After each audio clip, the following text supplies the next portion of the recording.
السلام علیکم د شمشاد ټلویزیون قدرمنو لیدونکو سهار مو نیکمرغه هیله ده ټول به راته رکرغ اوسئ او د نن ورځې سهار به مو هم په خوښۍ سره پیل کړی وي. د روڼ سهار خپرونه هم د شمشاد ټلویزیون څخه په ژوندۍ بڼه پیل شوه.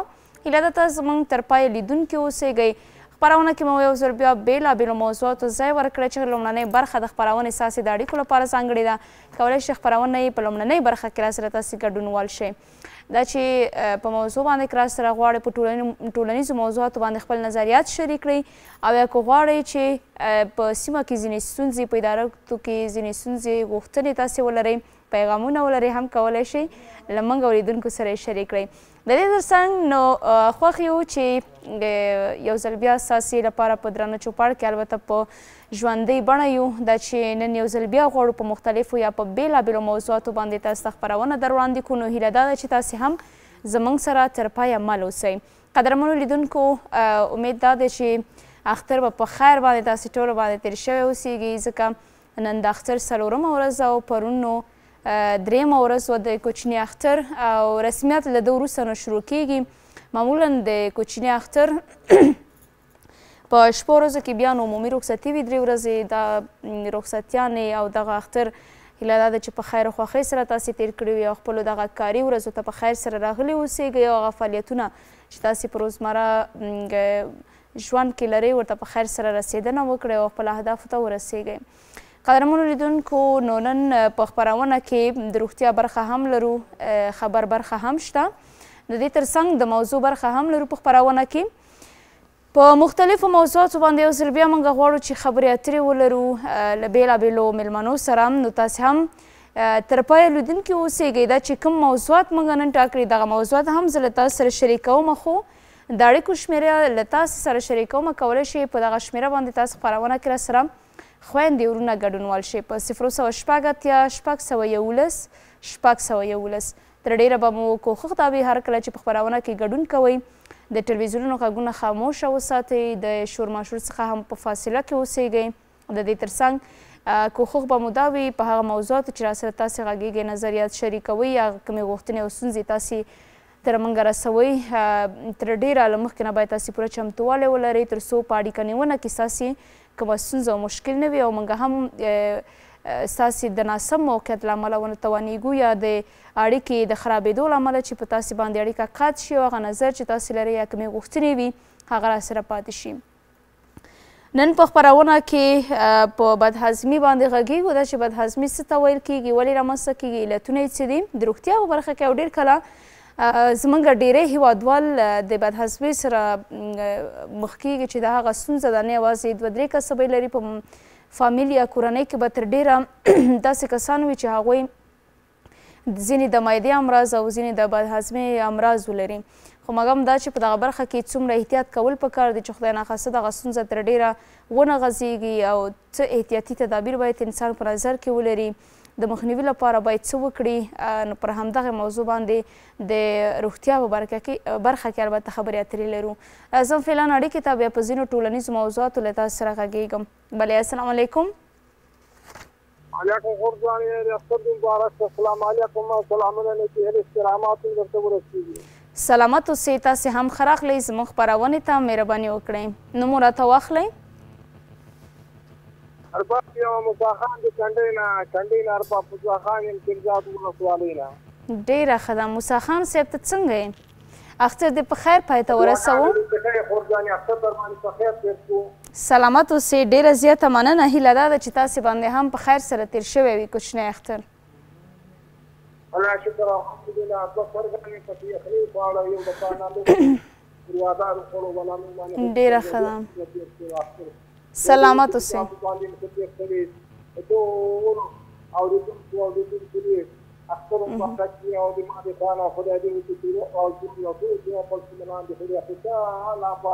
سلامت اوسئ. موسی خان صاحب په خوږیاڼو کې د ننګرهار خوږیاڼو کې کوچنی اختر څنګه و؟ په خیر تېر شو؟ الله شکر الحمدلله. دلته په تیرزاد ولسوالۍ کې ولایت ننګرهار د جلبات ننګرهار او ولسوالۍ تیرزاد ډېر تېر شو. تېر شو چې د عوام پکې نه ګرمي شته پکې او نه پکې یخني شته. ونې شنې شوي او څه ګلان دي او څه ګلې دي او دا کوترې شنه پکې او شنه غنم او شنه باغونه دي خدای شکر الحمدلله تېر شو. سلامت اوسئ، رب مو خوښ لره، تاند اوسئ. له تاسې مننه چې په خپرونه کې راسره مو ګډون وکړ. ډېر درته خوشحاله خورجانې آباده اوسئ. خیر اوسئ. سلامت اوسئ، له تاسې مننه چې راسره وئ. په خپرونه کې ګډون مو وکوو او هغه پیغامونه چې له تاسې څخه پاتې دي د اختر په ورځو کې تاسې وړاندې نه کړه، اوس راسره برخه اخلئ، خپل اختریز پیغامونه تر خپلو دوستانو او هیوادوالو رسوئ او هغه ستونزې او غوښتنې چې ځینې تاسې لرئ هم کولی شئ راسره شریک کړئ.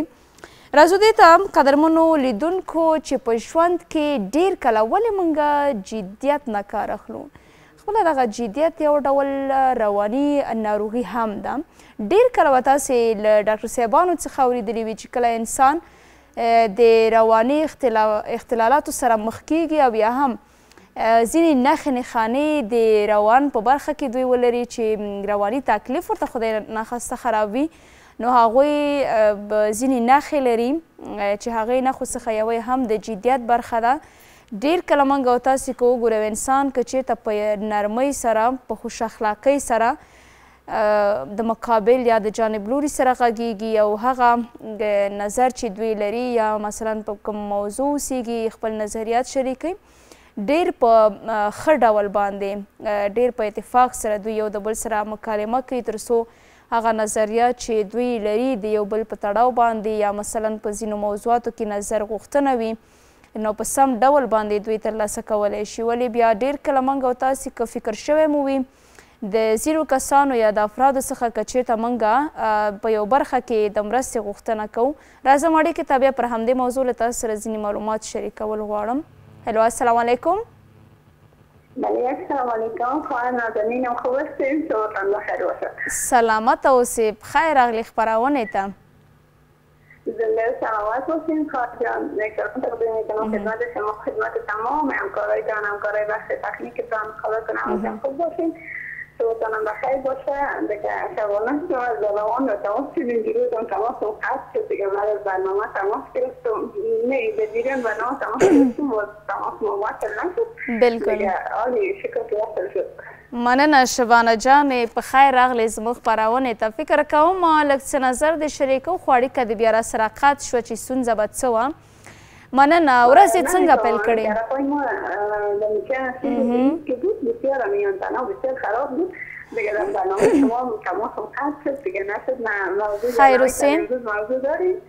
مننه. بلکل موضوع مو د نن ورځې لپاره ټاکلې ده چې ولې اکثره وخت موږ د جدیت نه کار اخلو او خپله د دغه جدیت کېدو یا د زر غوسه کېدلو نقصانات به څه وي یا زیانونه به د انسان لپاره څه وي، که هغه په روان باندې وي که هغه په روزمره ژوند کې وي. ما اگر بگویم که نفهمیدم.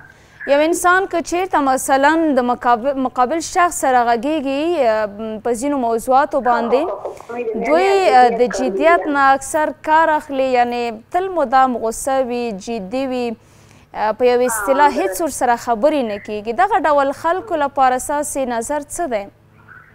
خب خیلی موضوع خوب گرفتین خواهرم نازنینم، چون به خاطر که ما در مجموع نمیتونیم کلگی رو بگوییم که آدم ها این همه قسم هستند. بعضی‌هایشان هستند که شاید همه قسم عبادت نداشته باشند ولی اما چیریشان به معظم جدیت میمانه. اما جدی میباشه همیشه در گفتارش، در رفتارش، در هر کارش اونات جدی است، بدکار است. آدم نمیتونه درست امرش صحبت بکنه، شاید بترسه ازش، بگه که بسیار جدی، بسیار بدکار است. ما نمیتونیم هم گپ دل خود برش بگوییم یا یک گپ برش بگوییم، میترسه.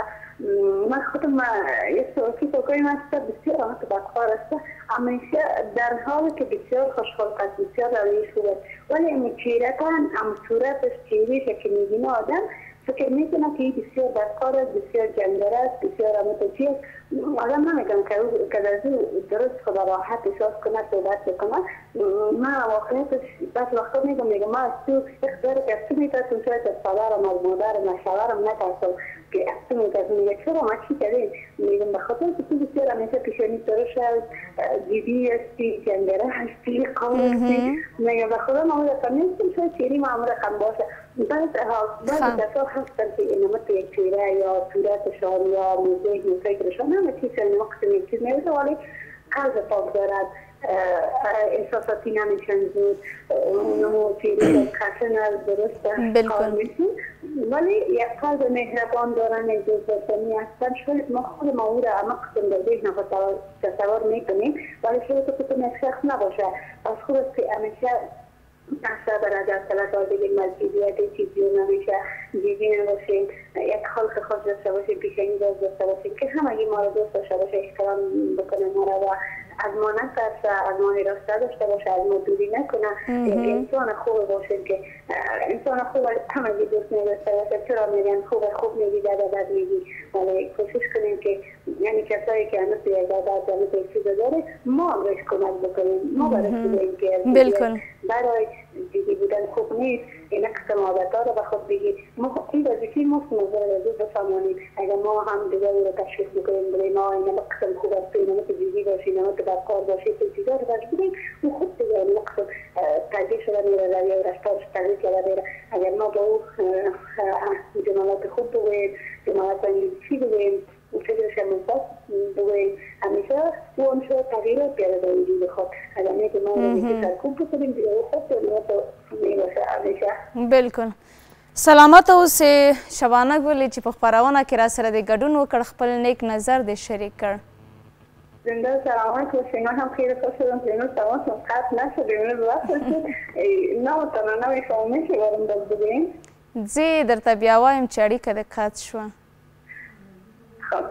تشکر میکنیم بازم خیلی سپاسگزارم خیر اوسې ډېره زیاته مننه چې په خپرونه کې را سره وي شبانه ور سره شبانه ګله فکر کوم تخلص رحماني دی د کابل دارالمان نه ډېر کله په سهارنۍ خپرونه کې را سره ګډونواله وي خپل نظر له موږ سره شریکوي د موضوع په تړاو باندې را سره نیک نظر شریکوي ښه درخواست دا و چې ستا مکمل نوم ماته نه دی ستا مکمل نوم دې راته ووایه مکمل نوم مې نصول افغان شهید دی کولی شئ تاسې هم د تخلص نه په استفادې د اړیکو نیولو سره دغه نوم یا تخلص راته واخلئ که نوم درته اسانه وي یا که تخلص اسانه وي کولی شئ تاسې راته که مرضي مو یا تخلص او یا نوم اخیستی شي څه مشکل نشته مننه کوم له تاسې چې راسره یاستئ لومړنۍ برخه نو همدغه ستاسې د اړیکو لپاره ځانګړې ده چې راسره خپلې غوښتنې نظریات او ترڅنګ یې پیغامونه شریکول غواړئ په لومړنۍ برخه کې کولی شئ باقي په نورو برخو کې د خپرونې بیا راسره په موضوعاتو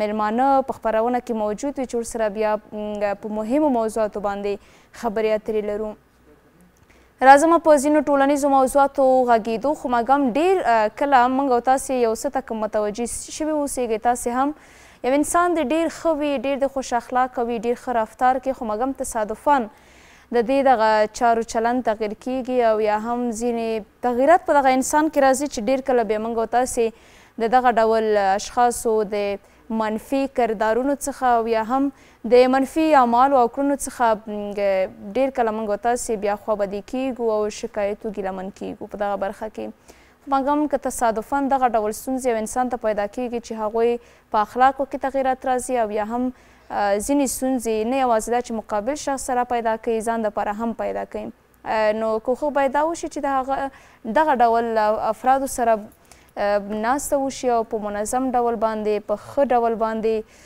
له دوی سره خبرې اترې ترسره شي تر څو وپوهېدلی شئ تاسې په دغه برخه کې ستونزه څه ده ولې دغه د مقابل شخص مثلا خوی خواصو په برخه کې تغییرات راغلي راځم اړیکې ته بیا پر دغه موضوعاتو له تاسو سره غږېږو بلې السلام علیکم سلامونه نیکې هیلې احترامات خیال محمد خیر یم د ننګرهار ولایت خوږیاڼو ولسوالۍ نه خیر اوسې نوم دې یو ځل بیا واخله خیال محمد خلی یم د خوږیاڼو د ننګرهار ولسوالۍ خیال محمد صاحب په خیر راغلی زموږ خپرونې ته مننه چې راسره ګډون دې وکړ څه خبرې د ننګرهار کې آب و هوا څنګه ده خوشحاله اوسې خورې انشاءالله چې آب و هوا ډېره ښایسته شوې ده ښایسته موسم دی ونو پاڼې کړي دي او ګلان ښه تازه دي او بس د پسرلي موسم دی او پکې اختر هم دی بالکل اختر نو نن څلورمه ورځ ده او هر ځای بهار او یا هم طبیعت سمسور دی. شنه فضا ده، تاسې ترې خوند واخلئ او شنه فضا عموما زموږ او ستاسې د روان لپاره په ذهن باندې ډېر تاثیرات درلودی شي. مننه. کوم نظر که لرئ یا په سیمه کې کومه غوښتنه او ستونزه وي درڅخه یې اورو. خوشحاله اوسئ. ډېره ښایسته موضوع ټاکلې ده. بلکل په افغانستان کې نن سبا په ښځو کې 80 کسان همدغسې د دویمې خبرې سره جدي کېږي. دغه نو د یو کس یا د دوو کسو ستونزه نه ده. زه چې فکر کوم نو زموږ په خوږیاڼو کې خو د ډېرو خلکو ستونزه ده. دویمې خبرې سره ډېر سخت جدي کېږي. او زه یو فکر بل کوم، نظرم دی یو خو دغه حالات چې راغلي دي خورې چې بس الله دې رحم په ټول افغانستان وکړي. د دې حالاتو د لاسه هم دغه خلک ډېر جدي دي. صحیح. خپله د بیا روان څنګه دی؟ خپله دی که یو مقابل شخص راځي ستاسې سره خبرې اترې کوي یا مثلا په ځینو موضوعاتو در سره غږیږي، جدیت نه خو به کار نه اخلي، غوسه خو به نه کوي؟ خوشحاله اوسې خورې. بلکل کله کله کېږي نو که زه فکر درته ووایم نو خو دا دروغ وي چې جدیت نه کار نه شو اخیستی.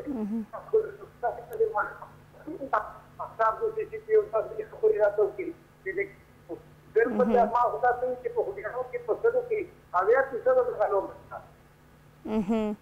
سلامت اوسئ. کله ناکله خیر ده، خو که چېرته مثلا دغه سلسله دوامداره وي شاید د انسان پر ذهن باندې منفي اثرات ولري او تر ډیره د نورو لپاره زیان هم په دغه برخه کې موجود وي. منم خورې خو کله کله د تیار وخت نه. مننه. سلامت اوسئ چې راسره په خپرونه کې مو ګډون وکړ. خوشحاله اوسئ. تاسو هم چې وخت مو راکړو. مننه.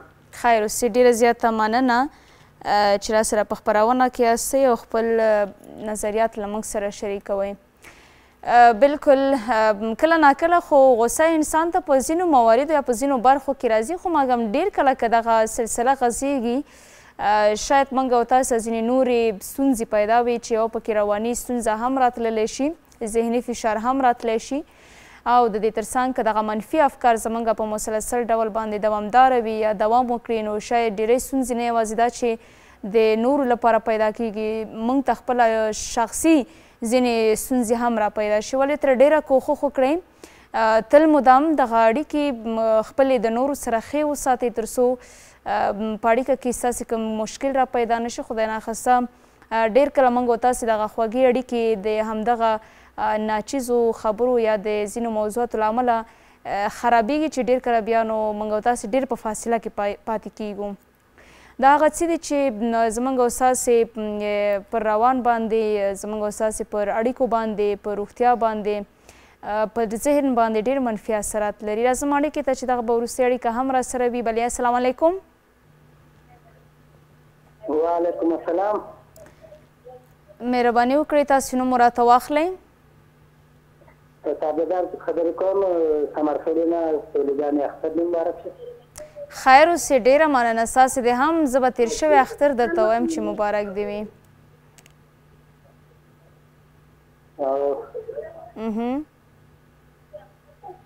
مهرباني وکړئ کوم نظر را سره لرئ د موضوع په تړاو باندې یا نه د سیمې کومه غوښتنه او ستونزه دې راوړې؟ موضوع خو داسې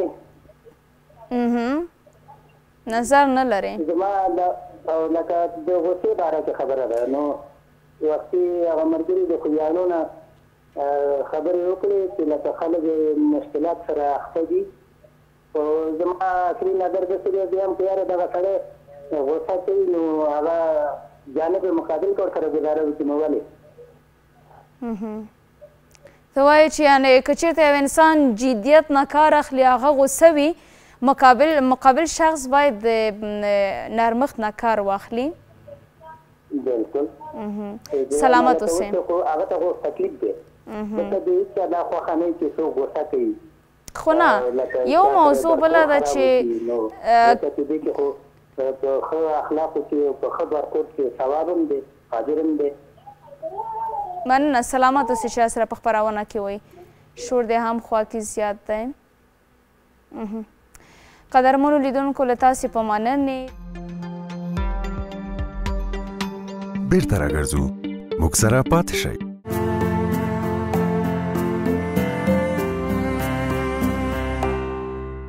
بیا هم ښه راغلی قدرمنو لیدونکو له تاسې په مننې د خپرونې دوام دی او د موضوع برخه پیل شوه. دغه برخه کې نو موږ تل په ټولنیزو موضوعاتو باندې ځینې معلومات او لارښوونې له تاسو سره شریکوو. دا چې ټولنیزو موضوعاتو کې موږ په روزمره ژوند کې مخ کیږو، ولې ځینې موضوعات داسې وي چې ډېر کله موږ او تاسې پکې ځینې مشکلات وینو، خو موږ هم ډېر کله د مخنیوي په برخه کې بیا ځینې حل لارې چارې له موږ څخه ورکې وي. څنګه کولی شو هغه ستونزې چې په روزمره ژوند کې په ټولنیزو برخو کې موږ ته پیدا کیږي هغې لپاره د موږ کار وکړو، د حل لارې د په نظر کې ولرو تر څو د کومو مشکلاتو ستونزو سره مخ نه شو. نن خوشبختانه چې په همدغه ټولنیزه برخه کې راسره د خپرونې تقي یوسفي صاحب میلمه لرو. غږیږو ورسره چې په ژوند کې څومره مهمه ده انسان شکرګزاره اوسیږي. حتما ژوند دی او ښه او بد شته دی پکې، کله به موږ خوشحالي وینو، کله به داسې خوشحالیانې وي چې هغه د بیخي موږ ورسره احساساتي کیږو زیات چې یعنې هغه خپلې خوښۍ نشو کنټرولولی. ولې بیا ډېر کله موږ د داسې مشکلاتو ستونزو سره مخ کیږو خدای ناخواسته چې موږ د هغه د خفګان یا د غمجنۍ حالات په برخه کې خپل احساسات هم نشو کنټرولولی. ډېر کله بیا په دغه برخه کې موږ نه منفي افکار ترسره کیږي. دا چې په ژوند کې موږ څنګه کولی شو په هره برخه کې شکرګزاره اوسیږو د خدای پاک د نعمتونو څخه. په همدغه برخه کې نو موږ له یوسفي صاحب سره غږیږو. له هر څه وړاندې ورته هر کلی او ښه راغلاست وایم او بیا پر همدې موضوع سره خبرې اترې لرو. یوسفي صاحب تاسې هم په خیر راغلی او سحر مو نیکمرغه. علیکم سلام عرض ارادت دارم خدمت شما محترمه خانم سوله خواهر گرامی. ما عید سید فطر خدمت همه هموطنان نازنینم تبریک میگم. عید شما مبارک شده.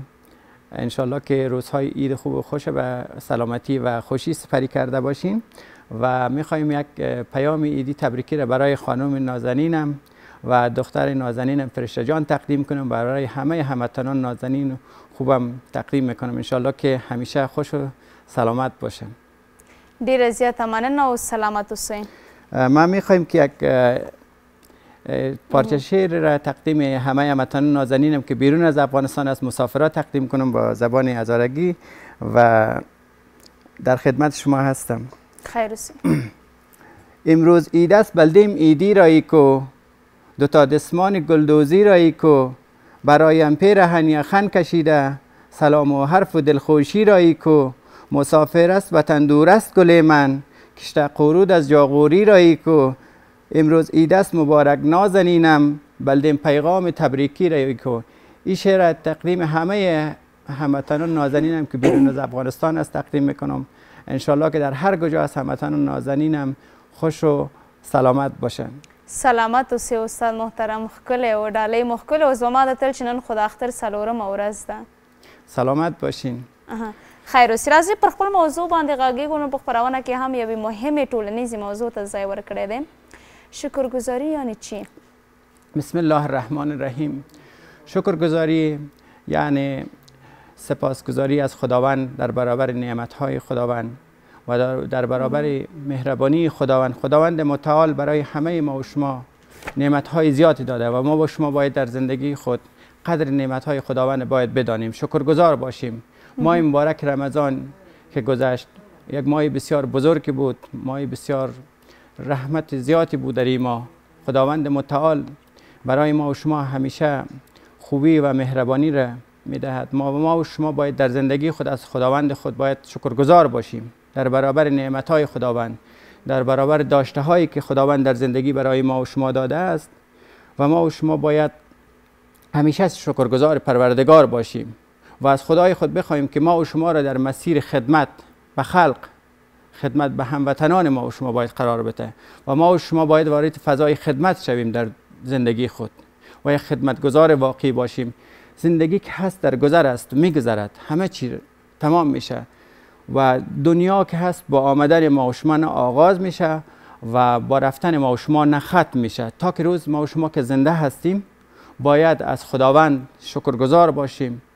و ماه بزرگ رمضان که گذشت بسیار یک ماه خوبی بود و یک فرصتی بود. همه ما و شما در این ماه باید عبادت خداوند کنیم و همیشه از این ماه بسیار استفاده خیلی خوبی کنیم و یک انسان‌های سعادتمند باشیم در دنیا و همیشه در داشته های خود همیشه شکرگزار باشیم. یعنی این که خدمت شما عرض کنم خواهر گرامی ما محترمه خانم سوله، خداوند برای ما و شما اول میست که یک نام نیکی و دوم یک سلامتی که میته و یک خانواده خوب میته و هر چی که برای ما و شما خداوند میدهد، ما و شما باید قدرشناس از او باید باشیم، باید همیشه سپاسگزار باشیم در برابر خداوند.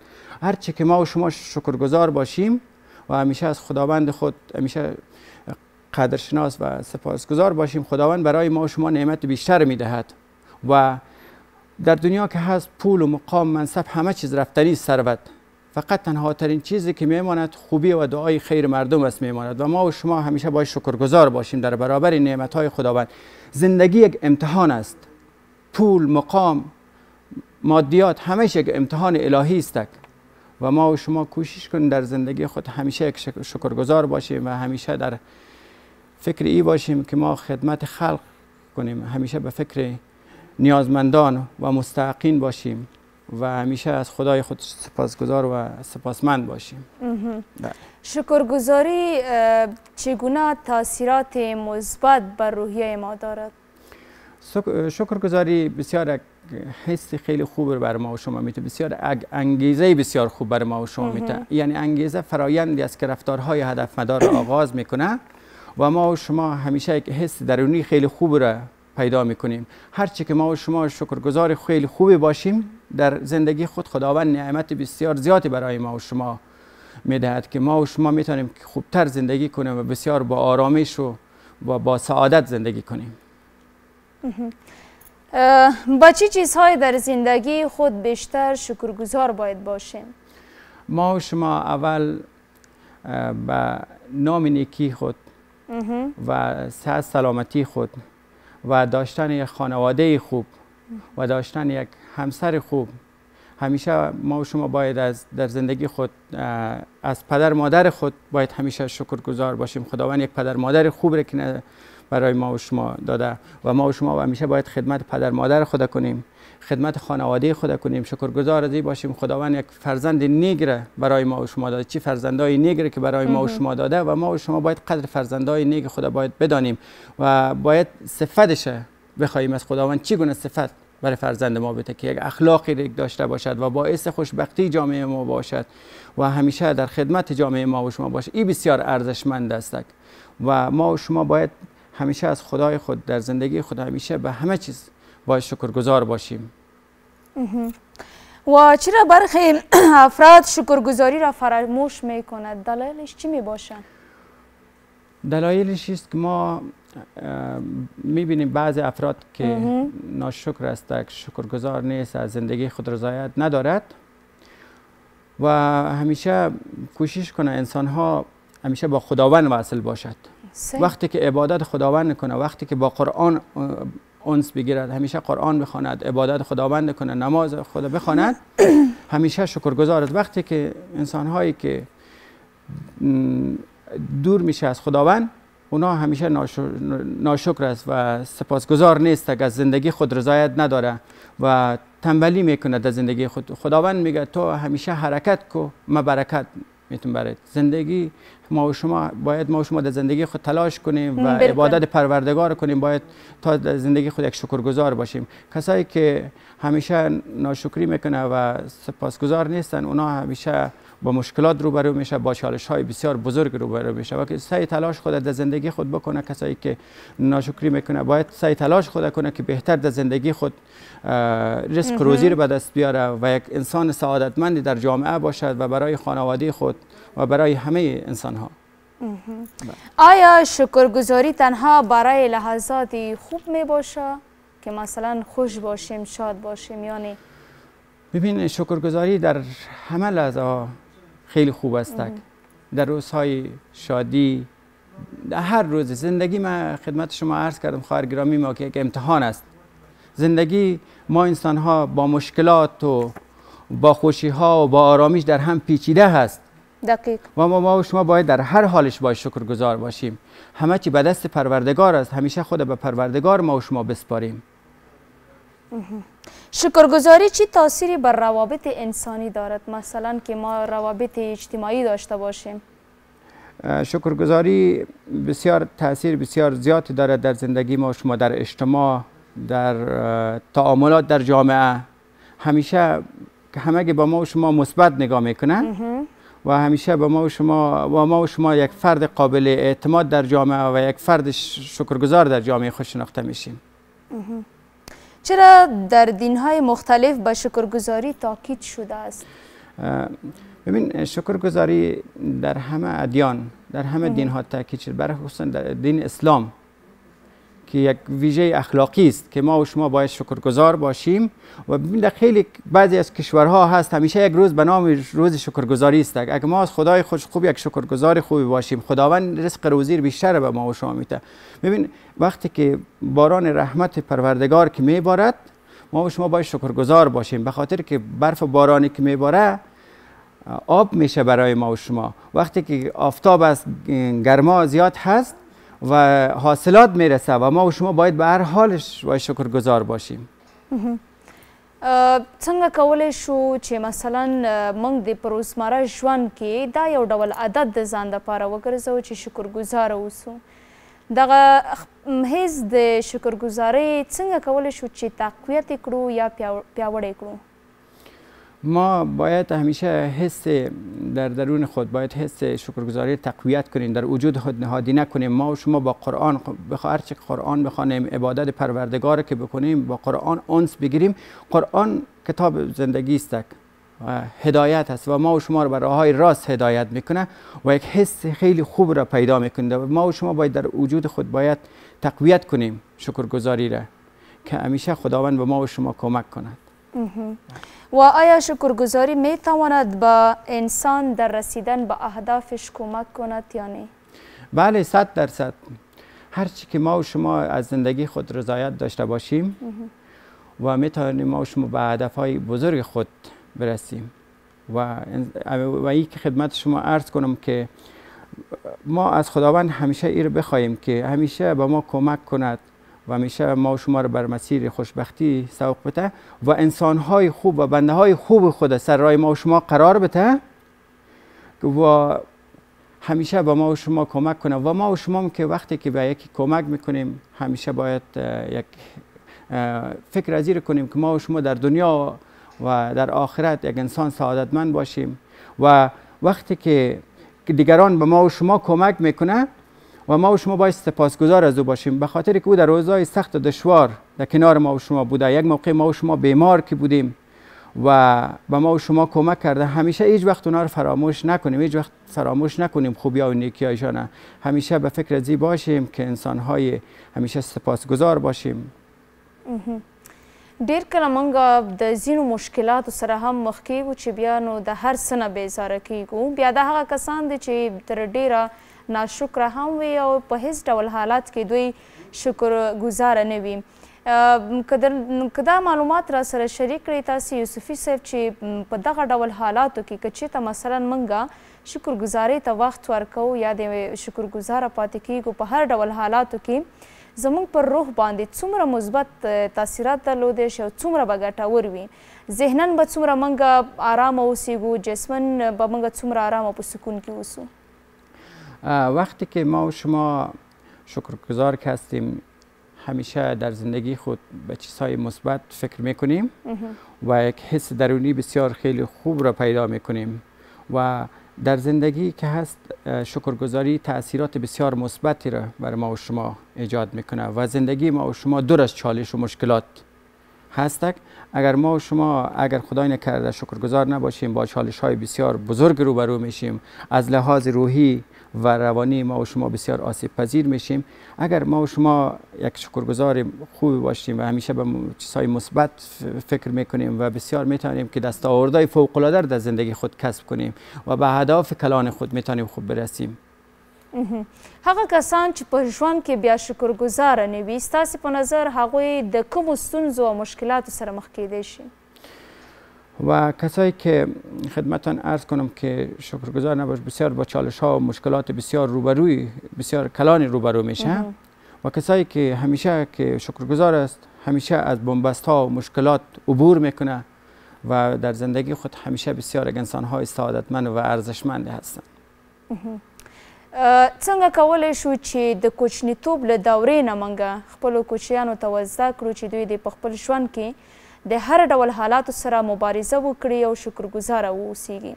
ځکه که معمولا دغه د کوچنیتوب دورې نه یو څه انسان زده کوي، کله چې هغوی د بلوغت مرحلې ته رسیږي او یا هم سن یې زیاتیږي، نو دوی په هر ډول حالاتو سره مبارزه هم کولی شي او په ځینو برخو کې ورته مشکلات هم نه پیدا کیږي.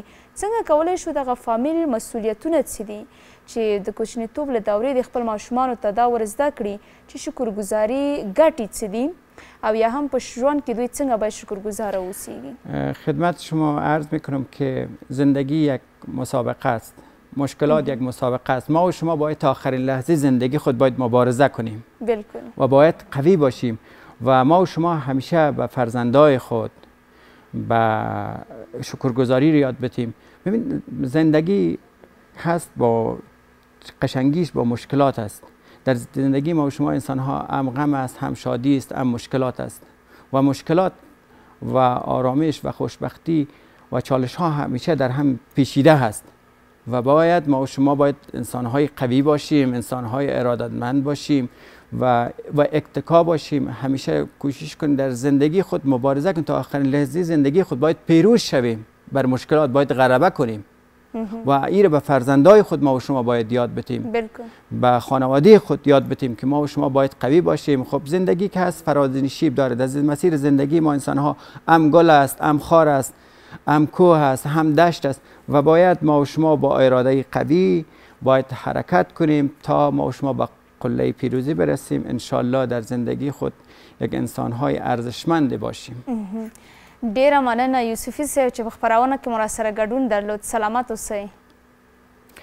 سپاسگزار شما هستیم. تشکر از دعوتتان و ما انشالله که برای همه هموطنان نازنینم بهترین ها آرزو میکنم و برای همه همکارایتان و ما هم همیشه در خدمت شما هستیم و یک آرزوی خیلی خاص میکنم برای همه هموطنان نازنینم. انشالله که صفحه کتاب همه هموطنان نازنینم همیشه پر از خوشی و خوشبختی و سعادتمندی باشد. انشالله که شما رو به خدای منان میسپارم. روز و روزگارتان خوش، ایام و کامتان زنده باد افغانستان عزیز. خیر اوسئ انشاءالله. ډیره مننه. سلامت اوسئ. قدرمنو لیدونکو له تاسې نه هم په مننې د خپرونې د موضوع برخه پای ته رسیږي. بیرته راګرځو، موږ سره پاتې شئ.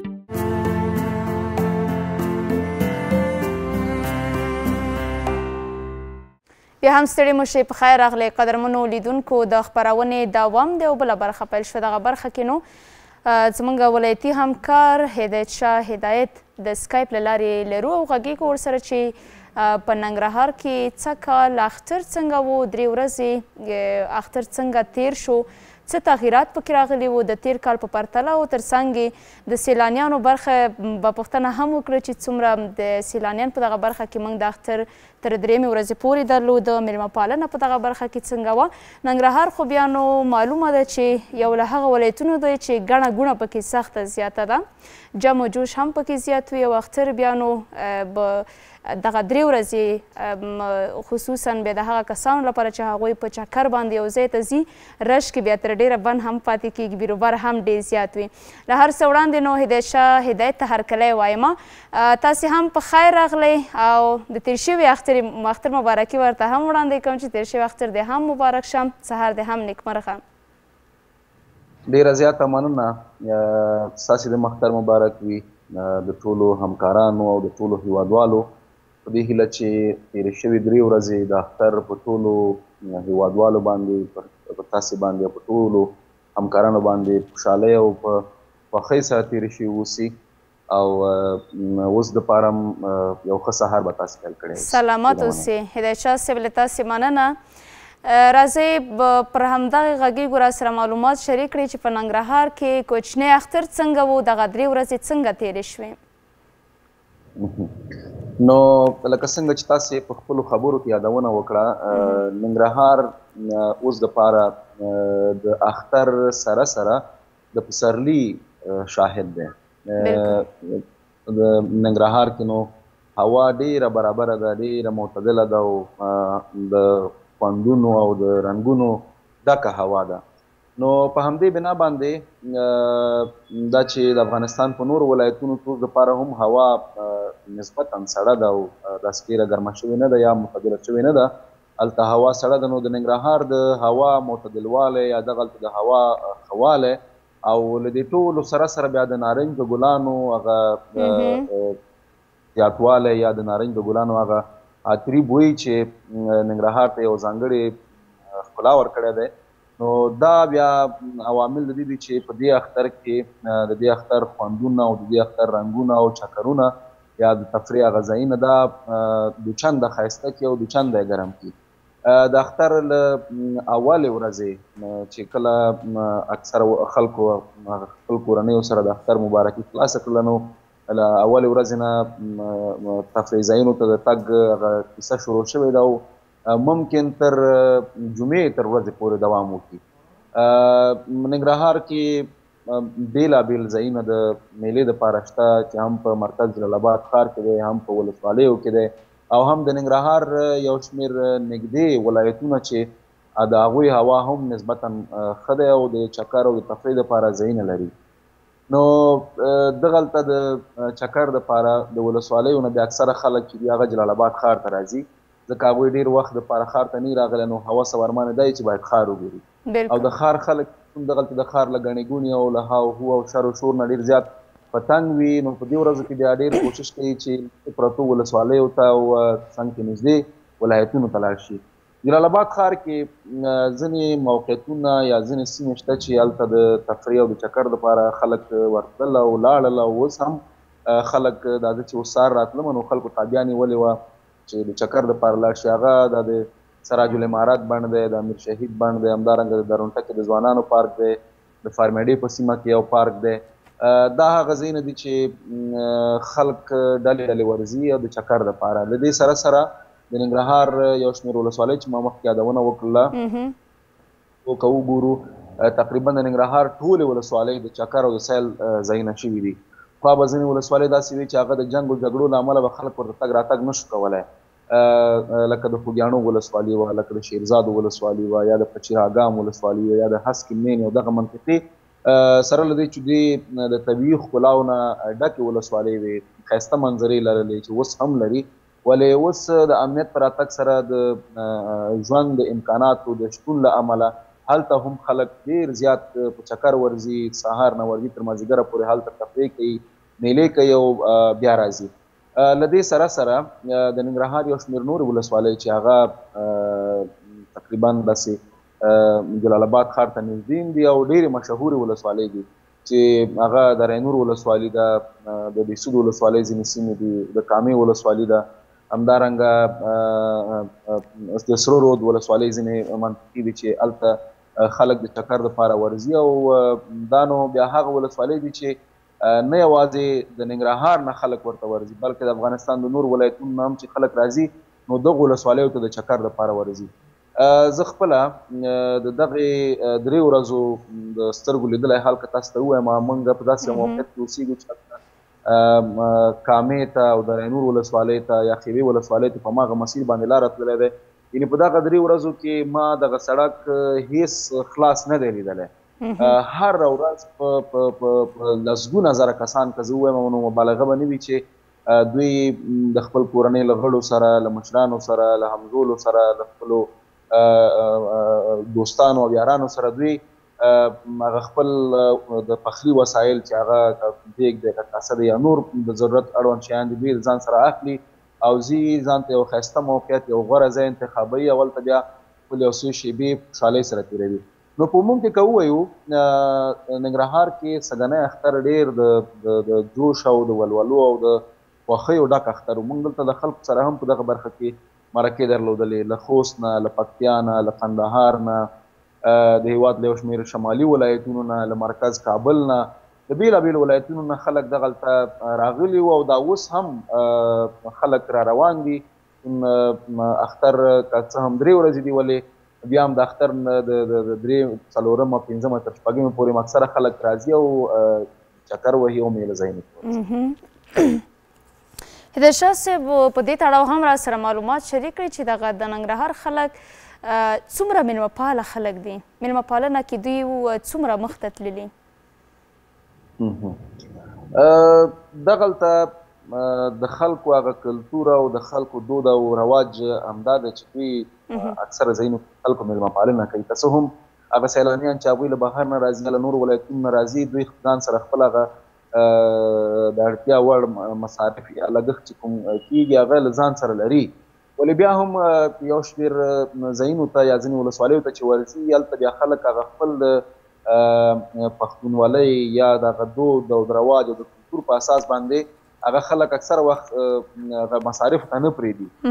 فرض کړه د رینور ولسوالۍ ته که تاسې ورشئ یا ځینې نور ولسوالیو ته که تاسې ورشئ هلته اکثره خلک داسې دي چې هغوی د خپلو کورونو نه وځي او میلمانه تستونه کوي یا مثلا دوی ځان سره کور ته بیایي او هلته پرې هغه خپل د وس مطابق خرچه هم کوي او میلمه پالنه هم کوي. نو عموم کې مشرقي هغه په میلمه پالنې باندې مشهور دی او هغه خلک چې هغوی د نور ولایتونو نه راځي نو دلته هغه هر سړی د خپل وس او د خپل توان مطابق میلمه پالنه کوي او دغه مسله نو تقریبا داسې یو فرهنګي اړخ دی یو کلتوري اړخ دی د ننګرهار میشتو چې دا نو خلکو ته تقریبا په ثبوت هم رسېدلی دی. موږ چې کله د سیلانۍ اړوند کوم ریپورټونه هم جوړوو نو چې کله هغه د مصارفو او د لګښتونو په موضوع کې له مسؤلینو پوښتنه وکړو نو اکثره موږ ته همدا وایي چې ننګرهار کې اکثره میلمه پالنه د سیلانیانو د عامو خلکو لخوا کېږي. یعنې که ننګرهار ته یو څوک د چکر دپاره راځي نو که هغه مصارف او لګښتونه ورسره کم هم وي دغلته خلک په دغه برخه کې همکاري کوي او هغه د خپل دود او دستور په اساس باندې هغه د خپل وس مطابق میلمه پالي. د دغه خلکو او سیلانیانو مخه که راسره معلومات شریک کړئ چې ښار ته ډیره وه که یا نه نورو سیمو ته ډیره وه؟ ما مخکې وویلې هغه کسان چې هغوی خپله د ننګرهار اوسېدونکي دي هغوی اکثره ښار ته راځي، ولې هغه کسان چې هغوی د نور ولایتونو نه راځي چون ننګرهار هم یو د لومړي درجې له ولایتونو دی نو هر سړی تقریبا د جلال آباد له ښار سره بلدتیا لري او ښار کې ګرځېدلی دی او مشهور ځایونه یې کتلي دي. اکثره سیلانیان چې د نور ولایتونو نه راځي هغوی کوشش دا کوي چې لرې پرتو ولسوالیو ته ورشي. خاص که د خیرې ولسوالۍ د ناکامورا پارک چې دی دا ډېر یو له مشهورو پارکونو دی چې اکثره په پوښتنه باندې هغه ځای پیدا کوي. د رینور هغه ولسوالي ده چې هلته طبیعي منظرې آبشارونه ښایسته هوا په دې باندې دا ولسوالي ډېره مشهوره ده. نو چون خلکو په ټولنیزو رسنیو کې یا د نورو ملګرو د خولې نه یا شکل د اشکالو دوی خبر شوي دي چې په ننګرهار کې دغسې سیمې شته لکه کامه ده نو دوی اکثره بیا هماغه منطقو ته ځي. پرون زه خپله کامې ولسوالۍ ته تللی وم هلته که تاسې دا د خلکو ګڼه ګوڼه یا د خلکو هغه زیات راکوم یا راتګ یعنی بیخي دا د فکر نه یو رقم ته پورته مسله وه ولې دا کیسه داسې ما ته هم ډېره زیاته جالبه ښکاره شوه چې تقریبا د کامې ولسوالۍ د هغه منطقې نه چې دغه د کامې نه په وتو کې کېږي سړی په حساب باندې یا کامې ته په داخلېدو باندې کېږي نو تقریبا دا شاوخوا 4 یا 15 کیلومتره لاره د موټرو د ازدحام له امله تړل شوې وه او لامل یې دا و چې دا ټول هغه سیلانیانو چې د نور ولایتونو نه راغلي وو او کامې ته په چکر باندې ورتلل نو دا هغه مسایل دي چې د ننګرهار ښکلاګانې زیاتې کړي دي او خلک نو راځي ورته ورځي. هدایت شاه صاحب یو څه په تړاو باندې چې له موږ سره معلومات شریک کړئ دغه دودیزې مشاعرې د نورو کلونو په پرتله سږ کال هم یا په دغه اختر کې ځینې ترانې او دودیزې غونډې او مشاعرې هم ترسره شوې یا نوې لوبې یا نه دغه کمرنګه وې؟ عموم کې ننګرهار کې او په مشرقي کې ځوانان چې کله سره په خپلو منځونو کې کینی نو دوی هم بنډارونه کوي هم مشاعرې کوي هم دودیزې لوبې کوي. موږ په دغه پارکونو کې یا په فیسبوک کې اکثره ځوانان ولیدل چې هغوی د والیبال په لوبو باندې بوخت وو د فوټبال په لوبو باندې بوخت وو یا کرکټ کوو مثلا یا د تفریح او د ساتیرۍ دپاره له ځینې نورو لارو چارو یا لوبو نه استفاده کوو. نو فرهنګي بنډارونه چې ننګرهار په فرهنګي لحاظ سره ډېر زیات مشهور دی خپل غیږ کې شاعران ادیبان او نور همدغسې فرهنګي کسان لري نو دوی چې طبعا لاړ شي دغسې بنډارونه کوي ولې په رسمي کچه باندې د اختر په ورځو کې دغسې یو څه نه و، ولې د نارنج ګل دودیزه مشاعره چې ټاکل شوې سبا د پنجشنبې په ورځ باندې دلته په ننګرهار کې ترسره شي، نو دغه مشاعره شته. له دې نه وروسته د ننګرهار په پچیراګام ولسوالۍ کې د سیکارام په نوم باندې د سپین غر د غره په لمن کې دغلته یو مشاعره پلان شوې ده. او له دې وروسته ممکن ځینې نورې مشاعرې چې پخوا ترسره کېدې لکه د شینوارو کلنۍ مشاعره، همدارنګه د خوږیاڼو ولسوالۍ مشاعره، یا د ځینې نورو ساحو کې همدغسې ادبي بنډارونه او مسایل ممکن له دې وروسته وشي او پلان هم شته. ډېر ښه. یو بل څه په ننګرهار کې دغه امنیتي وضعیت په تړاو هم را سره معلومات شریک کړئ چې څومره تدابیر په دغه برخه کې نیول شوي او امنیت څنګه دی؟ په دغه برخه کې مسؤلینو له وړاندې خلکو ته ډاډ او اطمینان هم ورکړی و او دوی تقریبا په دغه برخه کې کامیاب هم وو. هغه په دې معنا چې پرته له دې چې ځینې ترافیکي پیښې په دغه ورځو کې چې د ځوانانو د بې احتیاطۍ له امله ثبت شوې په حوزوي روغتون کې یا د ننګرهار په ځینې نور روغتونونو کې چې ټکرونه وشول یا ترافیکي پیښې وشوې، نور داسې د امنیت اړوند کومه موضوع ثبت نه شوله. یوازې په ټولنیزو رسنیو کې موږ د کونړ ولایت نه ځینې خبرونه او راپورونه واورېدل چې دوه ځوانان هلته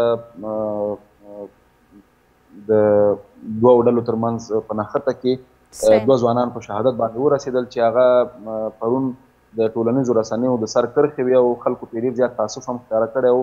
نو نور داسې په مشرقي زون کې داسې د امنیت اړوند کومه پیښه نه ده ثبت شوې. سلامت اوسئ. له تاسې ډېره مننه چې په خپرونه کې مو راسره ګډون درلود او د ننګرهار کې په ځینو مهمو موضوعاتو مو راسره معلومات شریک کړه. ډېره مننه. سلامت اوسئ. قدرمنو لیدونکو له تاسې هم په مننې د خپرونې دا برخه پای ته رسیږي. بیرته راګرځو، موږ سره پاتې شئ.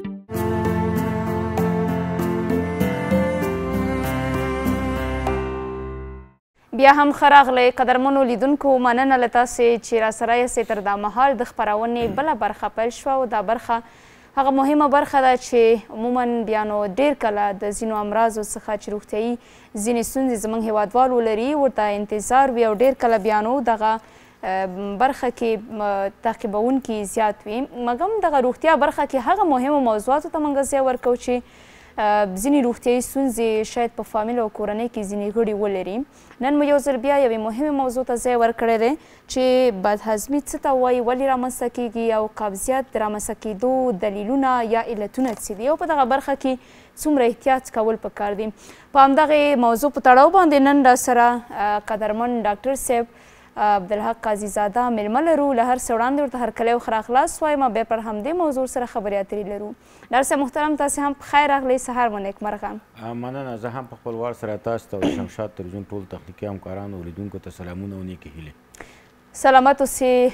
مننه کوم. راځئ پیل به له همدې پوښتنې وکړو چې بدهضمي څه ته ویل کیږي او ولې رامنځته کیږي؟ کله چې موږ د بدهضمۍ نوم اخلو نو دا په دې معنا ده چې کوم غذایي مواد موږ خورو هغه زموږ په هضمي سیستم کې په صحیح ډول سره چې دی هغې هضم او جذب صورت نه نیسي. او څنګه چې د روژې مبارکه میاشت تېره شوې ده او د روژې مبارکه میاشت نه وروسته اختر دی او اختر تېر شولو، نو په دغه وخت کې زموږ په عادتونو کې چې دی لږ فرق راځي او اکثرا دغه بدهضمي چې کومه ده او قبضیت چې دا یو بل سره تړاو لري، دا په دغه ورځو کې چې دی اکثرا خلک ترې ډېر زیات شاکي وي. هغه په دې منظور چې کله د روژې مبارکه میاشت نو د پیشلمي او د ماښام په وخت کې خوراک کیږي، نور د ورځې چې دی سنومیږي سړی په نهار وي، نه اوبه څکي نه دغه څکي.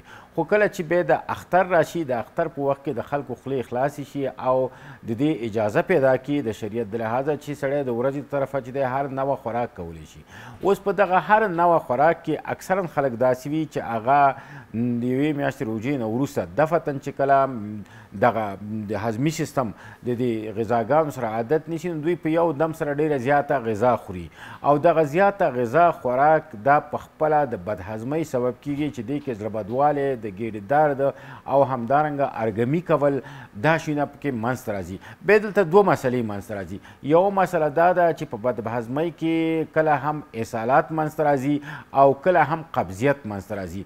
دا ځکه منځته راځي که اولې برخې ته موږ راشو د اسهالاتو برخې ته د قبضیت برخې ته د قبضیت برخه کې دا چې زمونږ هغه لایف سټایل یا هغه زمونږ روزمره ژوند هغه طرز چې کله په روجو کې یو شانتي او دفتن تغییر خوري نو په دغه وخت کې چې دی هغه کسان چې دغه ورځو کې خصوصا د اختر په ورځو کې اکثرا سبزیجات یا فایبر چې سبزیجات په دغه فایبر چې دی په دې سبزیجاتو کې ډېر زیات وي او دا د قبضیت په رفع کې رول لري دا ډېر زیات نه خوري سبزیجات او اکثرا سرې کړې غوښې او اکثرا موږ ګورو چې خلک په چکر وځي نو هلته کرایان او سرې کړې غوښې خوري او ورسره چې دغه سرې کړې غوښې کې فایبر ډېر زیات کم دی دا په خپله چې دی د قبضیت سبب کیږي او بیا د ګیډې درد او ګیډه کې چې دی د زیات ګیس جمع کېدل او همدارنګه د ارګمي راوستل او داسې احساس کول چې ډېر زیات د ناراحتۍ احساس کول منځ راځي دوهمه خبره دا ده چې په دغه ورځو کې اکثرا موږ ګورو چې د ساده اوبو څخه ډېره زیاته استفاده نه کیږي او کله چې د ساده اوبو څخه چې ډېره زیاته استفاده ونه شي نو دا په خپل وار سره چې دی په خپله د قبضیت د منځته راتګ سبب کیږي دلته اکثرا هغه دغه اوبه استفاده کیږي چې هغه ګازدارې وي او زیاترا دغه ورځو کې چې دی د نوشابو خرڅلاو بازار هم ډېر زیات ګرم وي درېیمه خبره دا ده چې اکثرا د نورو ورځو کې چې دی مثلا اکثرا خلک بعضې خلک چې دی ژوند متحرک وي او یا هم هغوی دوامدار ډول باندې هغوی تمرین کوي یا اکسرسایز کوي تمرین کوي نو دغه ورزش کول چې دی په دغه ورځو کې اکثرا چکر ته وځي ورزش نه پاتې کیږي ورزش په خپل منظم ډول سره نه کوي او یا ډېری داسې خلک دي چې د سره ورزش کوي یا نه دغه د ورزش نه کول دا په خپله د غټو کلمو د حرکاتو د کموالي او هلته د غذایي موادو د زیات وخت پاتې کېدل او د هغې څخه چې دی سودمېږي د اوبو جذبېدل او بیا بالاخره سبب د دې کېږي چې قبضیت منځته راشي بله خبره په دې کې دا ده چې ځینې دواګانې دي چې هغه هم د قبضیت سبب کېږي ځکه په دغه ورځو کې اکثرا خلک د ځان درده او د تغییر د ژوند سره چې دی یا تغییر د لایف سټایل د ژوند سره دې کې دردونه پیدا کېږي او اکثرا د هغه دواګانو څخه چې هغه د اپینو د خاندان وي لکه ټراماډول دا په خپله د قبضیت د سبب کیږي او یا هغه کسان چې هغه په خپله د ژور خفګان سبب ولري ژور خفګان ولري نو ضد د خفګان دواګانې یا انټي ډپریشن دواګانې دې څخه استفاده کوي دا هم په خپله د قبضیت سبب کیږي بیا دې سره پخوا کې که چېرې راشو کله کله هم دغه غذاګانې چې په زیات مقدار باندې وخوړلی شي او یا هم کله داسې غذا زیاته پخه شي نو د غرمې پاتې شو سبا یې وخوري دا په خپله باسي کیږي او د دې په وجه باندې چې دی احسالات هم منځته راتلی شي نو هم د احسالاتو د وجې خلک کړېږي او هم د قبضیت د وجې چې دا ټوله په مجموع کې بیا راځي موږ سره د هضمي سیستم د سوی جذب او د هضمي سیستم د خرابوالي په اساس ډاکټر صاحب محترم کله چې دغه بدهضمي رامنځته کېږي څه باید ترسره شي څه وشي په کار خو دا ده چې د دې لپاره چې زمونږ د هضمي سیستم مونږ نارمل وساتلی شو او کله چې دغه د روژې مبارکه میاشت تغییر کوي او هغه ختمیږي او اختر راځي او د اختر په ورځ کې د خپل خوراکونو سره ډېر زیات احتیاط وکړو احتیاط په دې معنا چې په زیات مقدار باندې خوراکونه کو یو دوهم دا چې منګه په کافي مقدار سره د ورځې د خوا څخه چې د اوبه وڅښو حد اقل شپږونه واخله تر 8 ګیلاسه ساده اوبه درېیمه دا چې موږ په منظم ډول سره باید ورزش وکړو څلورم دا چې موږ کوشش دا وکړو چې هغه غذاګانې چې په هغې کې فایبر کم دی فایبر کم دی هغې څخه کمه استفاده وکړو لکه سرې کړې غوښې په عوض د سرې کړو غوښو موږ کوشش دا وکړو چې د دې سره که چېرې دې څخه استفاده کوو نو که یو وخت مغه وخوړه په دویم او دریم وخت کې یا سهار وخت کې د چای په عوض باندې سبزیجات او غرمه کې سبزیجات یا د شپې سبزیجات چې په سبزیجاتو کې په کافي مقدار سره فایبر دی او د دې سره پخوا کې موږ کولی شو د تازه میوجاتو څخه هم استفاده وکړو خو په تازه میوجاتو کې ځینې میوجات داسې دي چې هغه په خپله د قبضیت سبب کېږي لکه کیله څخه باید زیات مقدار باندې استفاده ونه کړو ځکه دې کې په زیات مقدار باندې پوټاشیم موجود دی او هغه د امعاء د حرکاتو د کموالي سبب کیږي نو د دې په عوض موږ کولی شو چې د مالټې او د نورو لکه مڼه شوه او نور تازه میوجاتو څخه ډېر زیاته استفاده وکړو په دې سره موږ کولی شو چې د خپل هضمي سیستم د هغه فعال وساتو او د بدهضمۍ ښکار نه شو بله دا چې موږ کوشش دا باید وکړو چې د ورځې په اوږدو کې هغه خپل روزمره ورزش یا پیدل تک یعنی خپل ژوند متحرک کړو او ساکت یې نه کړو اکثرا ګورو موږ چې د یو ځای څخه بل ځای ته ځو نو په موټرو کې ځو او حتی که د کوره وځو یو ډوډۍ پسې هم ځو نو په عوض دی چې موږ پیدل لاړ شو هغه موټر کې ځو نو دغه ژوند غیر متحرک شو دا په خپله د قبضیت سبب کیږي. بله دا چې کوشش دا باید موږ وکړو خصوصا د ډوډۍ د استعمال د وچ ډوډۍ په استعمال په وخت کې اکثرا خلک داسې عادت لري او یا دا خوښیږي چې سپینه ډوډۍ وخوري. دغه سپینه ډوډۍ کې چې د سبوس ډېر زیات کم دی او دا په خپله د قبضیت سبب کیږي. د دې په عوض د تورې ډوډۍ څخه موږ کار واخلو. که چیرې دغه موږ په ځان دغه هدایت موږ په ځان باندې عملي کړو نو کولی شو چې موږ د بدهضمۍ ښکار نه شو او د بدهضمۍ مخه ونیسو. نه به زړه بدوالی راته وي، نه به قبضیت راته وي، نه به اسهال راته وي او نه به هم چې د ګېډې دردونه او نه به هم زموږ په داخل د ګېډه کې د زیاتو غازاتو او یا د هوا د تجمع له کبله چې کوم تکالیف موږ ته یا ناراحتي احساس کوو د هغې احساس به هم نه کوو. ډاکټر صاحب ډېر کله دغه ځینې امراض که ځینو افرادو ته پیدا کېږي بې غوري کوي په دغه برخه کې. راځو دې ته که معلومات را سره شریک کړئ چې دغه بدهضمي او یا هم قبضیت که په دوامداره ډول باندې پاتې شي او د دې د مخنیوي په برخه کې څه ترسره نه شي کومې نورې ناروغۍ یا ستونزې او امراض پیدا کولی شي انسان ته؟ داسې ده چې د هضمي سیستم چې کوم دی که چیرې دا په مرض باندې اخته شي او یا هم دغه بدهضمي منځته راشي چون هضمي سیستم زمونږ د وجود هم یو مهمه برخه ده او د دې د لارې زمونږ د وجود ټولو انساجو او حجراتو ته غذایي مواد جذبیږي او هغه د وینې د لارې چې ټولو انساجو ته ورځي او زمونږ په وجود کې چې څومره انساج دي هغې د ژوند د بقا دپاره د کلسیم، مګنیزیم، آیرن، اوسپنه، ملبیوډینیم، سیلینیم او همدارنګه کاربوهایډریټ، شحمیات او پروټینونو ته ضرورت لري. دغه ټول جذبیږي او زمونږ ټولو انساجو ته ځي. اوس که چیرې زمونږ هضمي سیستم په دې مشکلاتو باندې اخته شي او موږ ورته پاملرنه ونه کړو او هغې ته زیاته توجه ونه کړو هغه د دې سبب کیږي چې په اول قدم کې اوس چې په غټو کلمو کې کله دغه اضافي فضله مواد دلته پاتې شي نو د دې اوبه جذبیږي او هغه کلک دومره کلک شي چې د هغې تغوط کول ډېر زیات مشکل او دردناک وي. او که چیرې دا په دوامداره ډول سره وي دا د دې امکان لري چې د کلمو د بندش سبب شي او د کلمو بندش بیا په خپله د انسان د مړینې سبب هم کیدی شي. بر له هغې څخه عملیات ته مخه وځي او حتی د لیپراټومي چې مکمله ګېډه ورته خلاصیږي او د دې د کلمو هغه کوم قسمت چې بندي هغه خلاصیږي. او که چیرې دې ته توجه ونشي کله کله هم داسې کیږي چې دغه کلمې چې کومې دي دا خپل ژوند د لاسه ورکوي یعنې ګنګرین کیږي یعنې توریږي او حتی د هغې قسمت د قطع کېدو سبب کیږي چې دلته د جذب څخه وړه کیږي.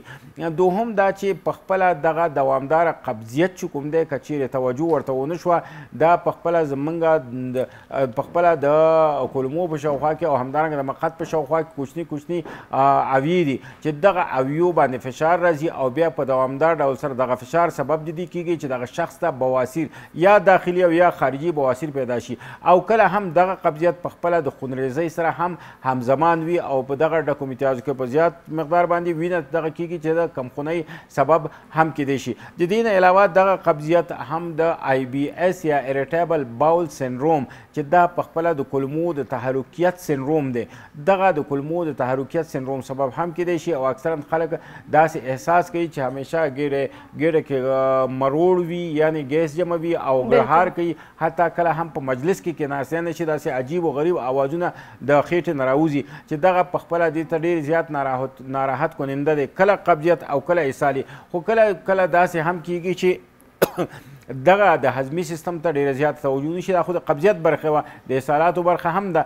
کله دغه اسهالات په دوامداره شکل باندې موجود وي او یا هم کله په حاد شکل باندې موجود وي چې دغه که چیرې په حاد شکل باندې موجود وي او هغې ته هم توجه ونه شوه دا په خپله د انسان د وجود څخه په زیات مقدار مایعات ضایع کیږي او کله چې د انسان د وجود څخه په زیات مقدار مایعات ضایع شو په دې واضحه خبره ده چې د انسان د وجود وزن چې دی هغه 80% مایعات تشکیلوي. نو او مایعات دي چې دغه باندې هر یو سړی ژوندی دی یعنې چې کله موږ یو چاته د اوبو سطح هم کوو نو هغه موږ ته په جواب کې وایي چې آب حیات نو اوس د یعنې د ژوند اوبه دي شه چې کله دغه مایعات زیات ضایع کیږي د وینې حجم کمیږي او د وینې د حجم د کمیدو سره نبض ضعیفه کیږي او حتی مریض شاک ته ځي او حتی دا سبب د دې کیږي چې ګردو ته هم د وینې جریان کم شي او د ګردو د عدم کفایي سبب شي او کله چې ګردې عدم کفایه وکړه کله دا د دې سبب کیږي چې انسان خپل ژوند د لاسه ورکړي.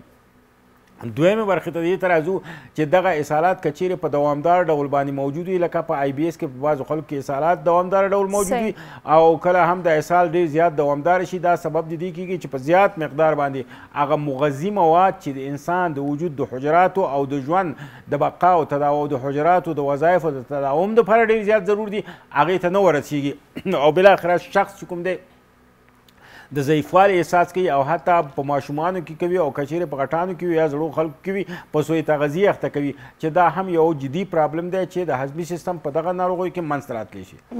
مننه ډاکټر صاحب محترم وروستیو کې ستاسې روغتیایي لارښوونې او سپارښتنې څه دي لیدونکو ته؟ زمونږ روغتیایي سپارښتنې لپاره چې زمونږ وجود سلامت وي صحت وي او د مختلفو امراضو څخه په امان کې یو. نو موږ په پښتو کې او متل لرو وایي لږ خوره تل خوره او د دې په مقابل کې بل متل لرو که چیرې موږ ډېر زیات توجه ونه کړو او خپل ژوند د خطر سره مخامخ کوو نو ډېر خوره ګنډېر خوره نو په کار دا ده چې په ژوند کې موږ د ساده اوبو څخه حد اقل هره ورځ د شپږو نه واخله تر 8 ګیلاس اوبو پورې استفاده وکړو او همدارنګه د سبزیجاتو او تازه میوجاتو څخه استفاده وکړو نو زموږ هضمي سیستم به فوق العاده ښه او ارامه به وي. سلامت اوسئ ډاکټر صاحب محترم له تاسې نړۍ مننه چې خپرونه کې راسره وئ. ستاسو نه هم یوه نړۍ مننه. خیر اوسي قدرمنو لیدونکو له تاسې هم په مننې د روغتیا برخه پای ته رسیږي. بیرته راګرځو موږ سره پاتې شئ.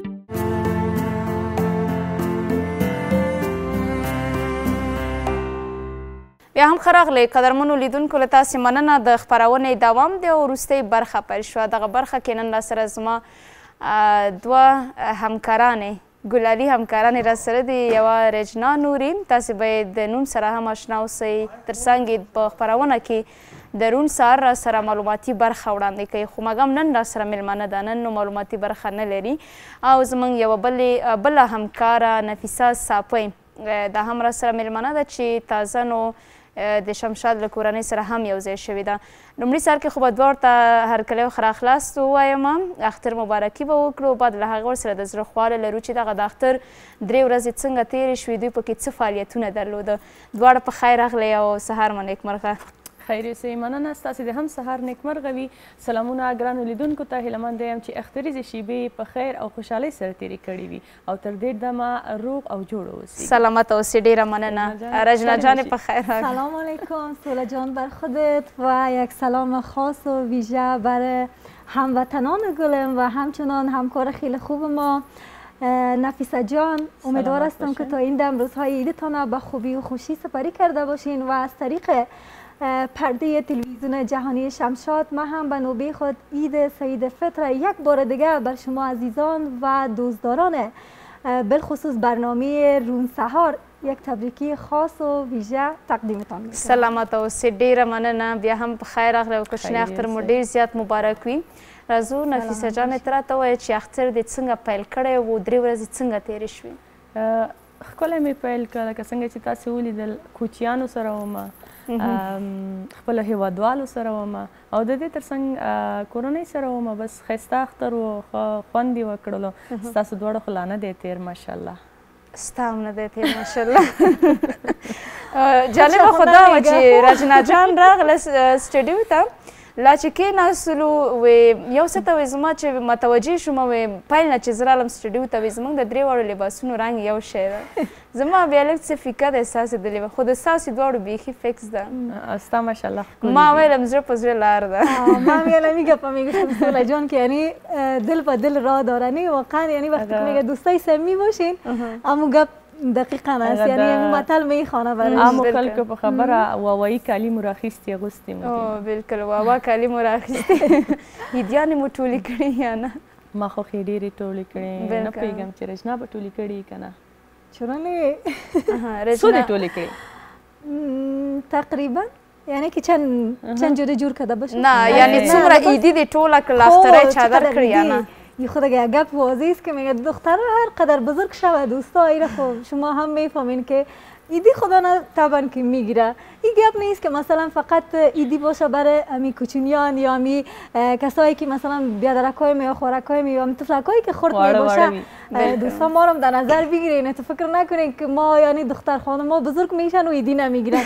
ما حالا میخوایم که بر علاوه که از دیگه دوستا ایدی برام تقدیم کردن و از دو دانه پارتنرمون میخوایم بگیرم، ولی سر از اینا زیاد ظلم نمیکنم. دوستا میخوایم ازشان دسی زر مخکې شوه دسی زر مخکې شوې چون سولې مونږ پوهېږو چې ما ته ډېرې وړې ایستلو سن نه که نه دا غټه ده دا به مونږ ته برعکس شو بیخي اوس زموږ رجنا جان ایدي غواړو. یوه خبره ده نو ما خو ایدي نه ده ټوله کړې، تر اوسه پورې ما ته چا ایدي هم نه ده راکړې.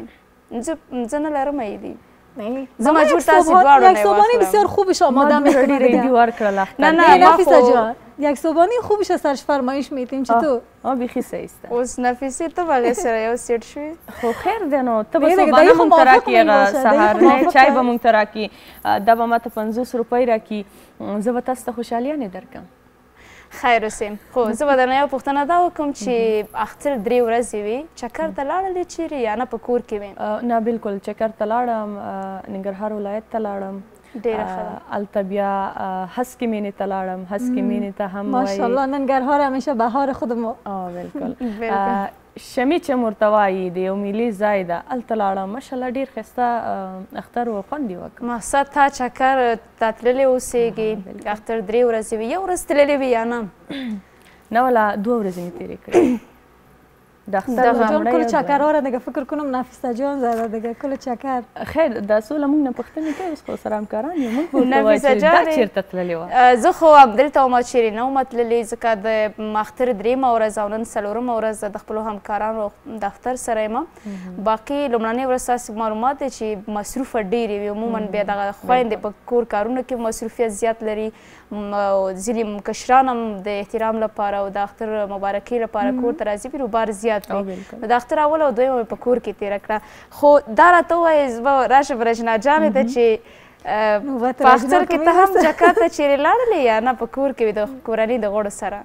والا سوله جان طبعا که از ما مادر جانم بزرگ است، چون بزرگ یعنی فامیلم گفت همیشه اکثریت پیش از اونا میآید، دید بازی خانه ما زیاد می باشه، ولی 3م عید که میشه یا 4م عید میشه که امروز 4م عید است، حق ما بود که مثلا ما بریم از دوستا دید بازدید کنیم. خب انشالله که در ختم برنامه حتما میریم، ولی دیروز ناوقتای دیگه تا ناوقت شب یگان خانه گشتک میگرم و تا انجام دادیم، به دیدن بزرگا رفتیم چون گفتیم که حقشان هم است خفام نشن دیگه. شبم دیگه نانه د بیرون صرف کردیم. ډېره ښه ده کورنۍ غړو سره دې وي. خوښېږي دې چې په چکر یو چا کره ولاړه شي د خپلو دوستانو کره خپلوانو کره یا نه؟ دا دې خوښېږي چې تاسو کره میلمانه اوسي راشي؟ سوله جان که دوستا که میگه باشی خود طبعا خوشحال می باشی، خوشایند می باشه، وان بالخصوص که همسن سالت باشن. ولی ناگزیر دیگه که بزرگای دیگه هم که خانه میایه دیگه از اونام باید قدردانی کنین، میلمه نوازی کنین بر از اونا. ولی دوست دارم که بیشتر امرای دوستایم وقت سپری کنم و با دوستایم و همکارایم در جمع شما باشم. ډیره ښه ده. او بل څو جوړه لباسونه دې کړي دي؟ اختر ته دې څو جوړه جامې کړي؟ این خو یک رسم عنعنات افغانی خود ماست که باید از در قدم اول یک لباس افغانی بر خود ما داشته باشیم که می پنجابی می باشه، یک 2 جوره پنجابی که وام بخانه و ای که باز در بیرون میری خود طبعا دیگه باز با پنجابی یا نمیشه که کم رسمی تر نمیه، با اون 2 جوری دیگه که در مجموع 4 ځان ته دې څو جوړه کړي؟ دا خو د اختر لپاره و. خو یو چا نه یو ټوکه دې پکې یو چا نه یو چا پوښتنه کړې وه چې اختر ته دې څو جوړه جامې کړې وې؟ 3 جوړه. ځان ته دې څو جوړه کړې؟ وایي دا خو د اختر لپاره کړې وې. یک جوړیشم باز به خاطر دفتر نه به او خاطر. ښه ډېره ښه ده. بس تبریک دې وي درته. فعلا هم ډېر ښکلی لباس افغاني. چا؟ دې ځان ته پکې نه کړو، یو جوړه دفتر ته کړي و نور یې اختر ته کړي. نور یې اختر ته کړي. 3 جوړیش به می خود عید دیگه اختصاص دادم، یک جوریشم به دفتر. هماغه خپلې خبرې باندې ولاړه ده کلک. دیگه نفیسه جان حال سر نفیسه جان میاییم، ما سر خود سوله جان میخوایم سر کنیم. خیر اوسې. خودت چی که دیگه سوله جان؟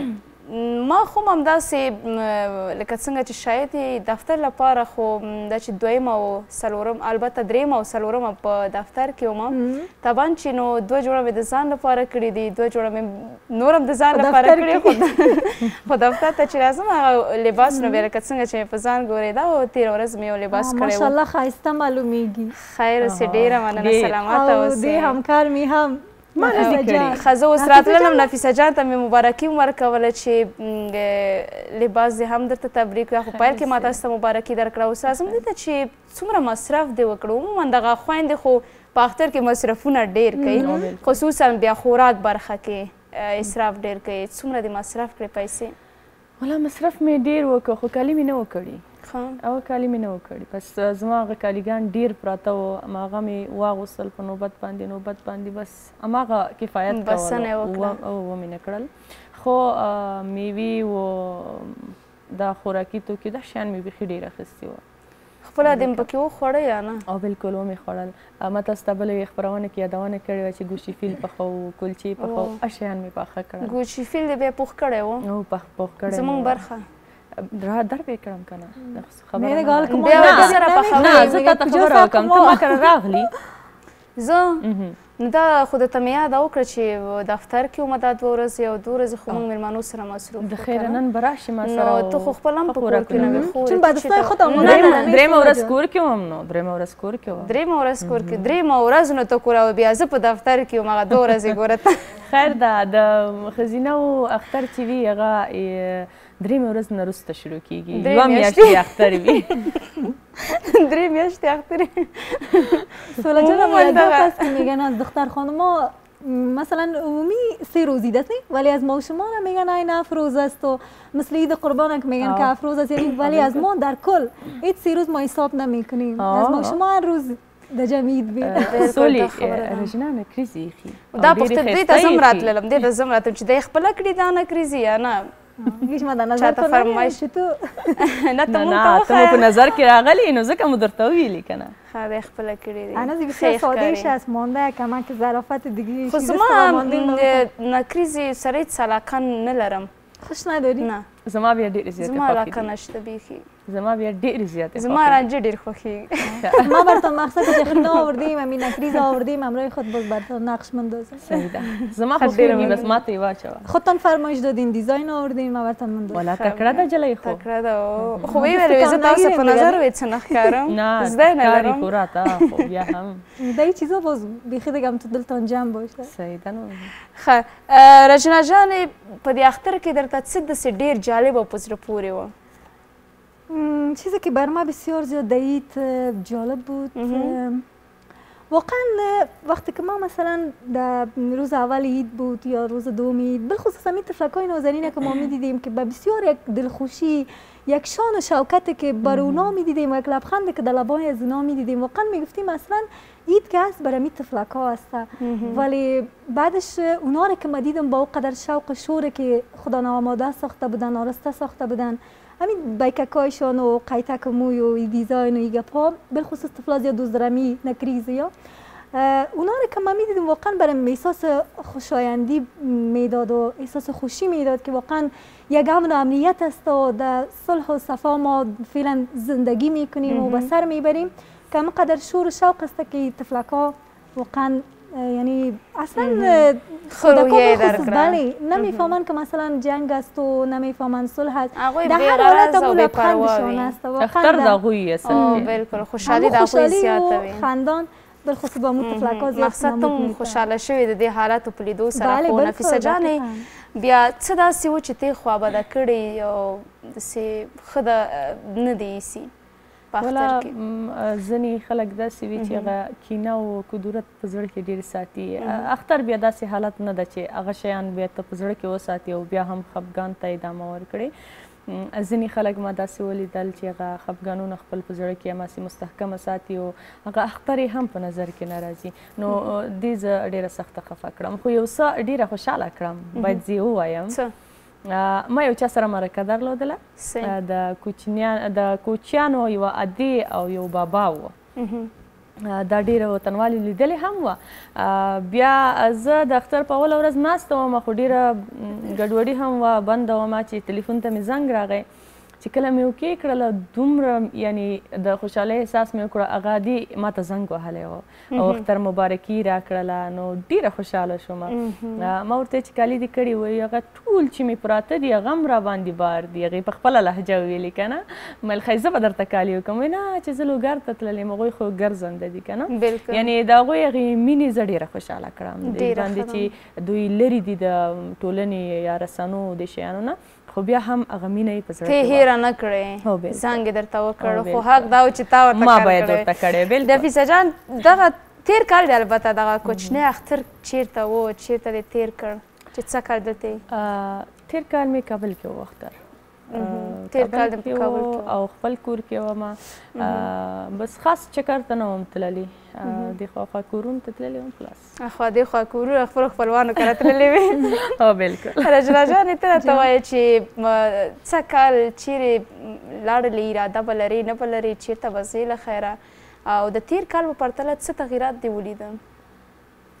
والا نظر به که یعنی نظر به سال که گذشت طبعا در هر سال یک تغییرات میآید و یک تغییرات کلی و اگر یک تغییرات هم نبیاید شخصا خود یک فرد میتونه که مثلا بر خودش تغییرات بیاره و یعنی شخصی که میگه در وجود خود تغییرات نبیاره مثل که یک به شکل یک موم می باشه یا مومیایی که میگه یک فردی که نه به جامعه به درد میخوره و نه به خودش یا از خودش کدام فایده بر خودشون بله بر خانوادهشون. طبعا که هر قدر که میگه یعنی به حساب سال تغییر میکنه یا بهار میآید زمانش پیداست، بهار نو سال نو تغییرات نو. طبعا که ما هم کوشش میکنیم به وجود خود تغییرات بیاریم به کارکردهای خود به فعالیت‌های خود. ډیره ښه ده. او څه اراده لرې له خیره چېرته په چکر به ځې؟ ارمان دې څه دی چې چېرته داسې یو وخت در باندې راشي چې هغه څه دې زړه کې وي، ارمان یې لرې ورنه لیدنه وکړي لاړه شي؟ سولا جان اگر اینطور بگوییم که شاید اکثر دوستان که میبینن نام در جریان هستن میفهمن امکانات شکر فضل خدا خوب است، یعنی میتونم که مثلا در هر کشور بخوایم اراده کنم میتونم بریم، یعنی ولی میگه همون مطل است که میگه در هر چه وطن نه در هر چه خپل وطن کشمیر ده نه ببین یعنی هر آرامش را یعنی ته یو ځل بیا وایه رجنا جانې نه صحیح وایه ته یو ځل بیا وایه. ښه میگن که چه رقم است میگه هر چاته خپل وطن کشمیر ده. دغسې بالکل دغه جملې ډېر خوند وکړه ځکه مې درته ویلې چې بیا یې وایه. یعنی ببین در هر دنیایی که بگردی جهان را که بگردی به یک خاک یا یک سبزی وطن خودت خاک خودت یعنی نمیرسه و نمیتونیم که مقایسه کنیم. ببینین اکثریت نمی تجارای ما به حساب یعنی اکثریت که می امکانات دارن که میرن در خارج میرن و زندگی را میخوان اونجا به سر ببرن.